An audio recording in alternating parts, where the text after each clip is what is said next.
Star director Prashanth Neel ఎన్టీఆర్ల సినిమా మొదలైంది. రామానాయుడు స్టూడియోస్ లో ఘనంగా జరిగిన ఈ వేడుకలలో పూజా కార్యక్రమాలతో దీన్ని ప్రారంభించారు. ఎన్టీఆర్, ప్రశాంత్ నీల్ రెండు కుటుంబాల మధ్య సభ్యులు దీనికి హాజరయ్యారు. ప్రస్తుతం దీనికి సంబంధించిన ఫోటోను అభిమానులు షేర్ చేస్తున్నారు. ఇక ఈ చిత్రం ప్రారంభం సందర్భంగా సోషల్ మీడియాలో NTR Neel hashtag viral గా మారింది. కేజీఎఫ్, సలార్ సినిమాలతో జోష్ మీదున్న ప్రశాంత్ నీల్ ఎన్టీఆర్ ను ఎలా చూపిస్తారా అని ఆయన ఫ్యాన్స్ ఆసక్తిగా ఎదురుచూస్తున్నారు. దీని కథ గురించి ఓ ఇంటర్వ్యూలో ప్రశాంత్ నీల్ మాట్లాడుతూ, దీన్ని అందరూ ఒక యాక్షన్ సినిమాలో భావిస్తారని నాకు తెలుసు, కానీ నేను నా జానర్లోకి వెళ్ళాలి అనుకోవట్లేదు.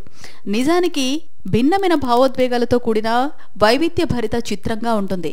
మొత్తానికి ఇది నాకు చాలా కొత్త కథ అని చెప్పగలను అని వెల్లడించారు. దీంతో ఈ సినిమాపై భారీ అంచనాలు నెలకొన్నాయి.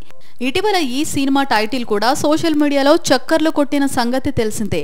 ఎన్టీఆర్ 31 వర్కింగ్ టైటిల్తో మైత్రి మూవీ మేకర్స్ నిర్మిస్తున్న ఈ సినిమాకు డ్రాగన్ అనే పేరు ఖరారు చేసినట్లు వార్తలు వచ్చాయి. ఈ పేరుతో కొన్ని పోస్టర్లు ఎక్స్లో దర్శనమిచ్చాయి. ప్రశాంత్ నీల్ ఈ సినిమాను కూడా 2 భాగాలుగా తెరకెక్కించాలని భావిస్తున్నట్లు సమాచారం.